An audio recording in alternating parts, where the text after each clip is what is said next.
quarter, men's 400. We've been following Michael Cherry and his 44-second streak now post-Olympics. He keeps ticking them off. Now he has the chance to win the Diamond League, get a bye into the World Championship next year, which would be huge for him. To do it, though, he's going to have to beat two gentlemen who beat him at the Olympics in Kirani James and, oh, wait, I'm just seeing now, Zambrano has scratched, so he will only need to beat Kirani James, who he finished one place behind at the Olympics, third and fourth. Things just got a little smoother there for Mr. Cherry. Yeah, I mean, he just basically, he's got to win one race, and you're going to Worlds in 2022. This is set up perfectly for Cherry, right?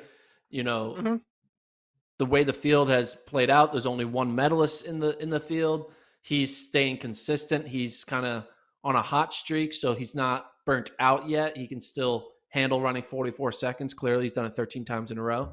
And he's kind of saving it all up for this one last push.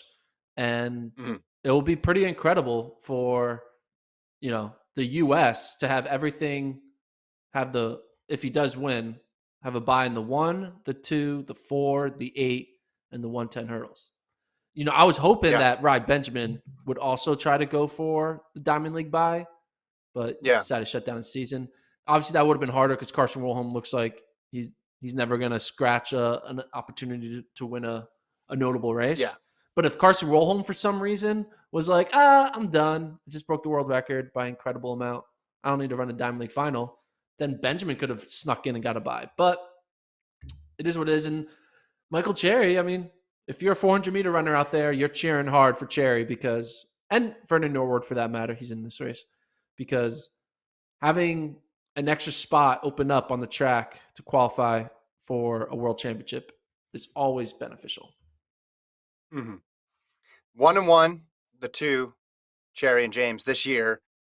Cherry, as I mentioned, lost to him in Tokyo, but beat him in Brussels. And you look at the rest of the field, Gordon. Look at this gap. It goes for season best. It goes James at 43.88, Cherry at 44.03. And then the next fastest, you go to McWalla at 44.47. So more than 4/10 clear, Cherry is, of the next fastest guy. This looks like it's going to be a match race coming off that last 100. And Cherry had his number in Brussels. And that was one race, so you don't want to read too much into it. But he's in a very good position because you figure, okay, worst case scenario, he's looking at second, and he can really let it all hang out and go for it and try to get that bye, and only have to make one trip to Eugene in 2022 instead of 2 trips to Eugene. I think he still have to show up to go to. You still have to run. Right. Yeah. He's going to run the 200, That's what he'll do, like everybody else. That's what 200. There's going to be 90 men. There's going to be 90 men in the qualifying for the 200 in the trials next year. There's going to do heats on top of heats. It's going to be a whole day. It's just going to be the 200. It's going to be like the Penn relays. They're just going to be firing the gun every 30 seconds. It's going to be really funny juxtaposing? Juxtaposing? Is that how do you say juxtaposition? But like juxtaposing. It's gonna be very. I like how you never back down, and you didn't avoid it. You went right into it. You drove straight into it. I went for it. I appreciate it. I think it was the 2017 U.S. champs or the 2019 U.S. champs. I think 2017 2018. The 2018 U.S. champs in the 200. I think it was pouring rain in Des Moines, and nobody of any note was in that 200 meter final. At the USA's. It was like, I mean, it was not good. Sorry if you were in that 200 meter final, but let's be honest, like there was maybe only one guy who was good, but you could argue no. Comparing that 200 meter field to what will probably be our 200 meter field in 2022, 4 years later, when you have, we've talked about, but now throwing Cherry in there, right? and then you get Mm-hmm. Curly, Lyles, Bednarik. I can go on and on. You get the idea. Laird, Knighton, Knighton, keep going. Norman, maybe. Norman, I'll yeah, keep going. Yeah, I'm just Norman.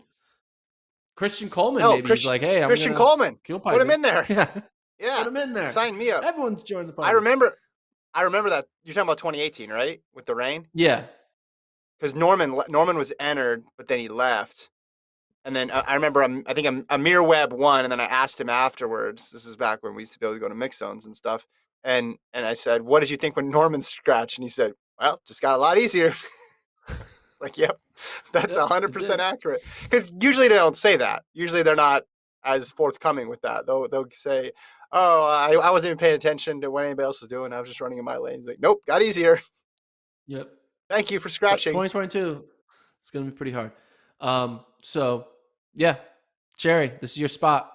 Try to get the win and the bye. We'll see what happens. Got to get that by. Got to get that by. All right, women's 8 is the last one that we're going to go in depth on, and then we'll do lightning round for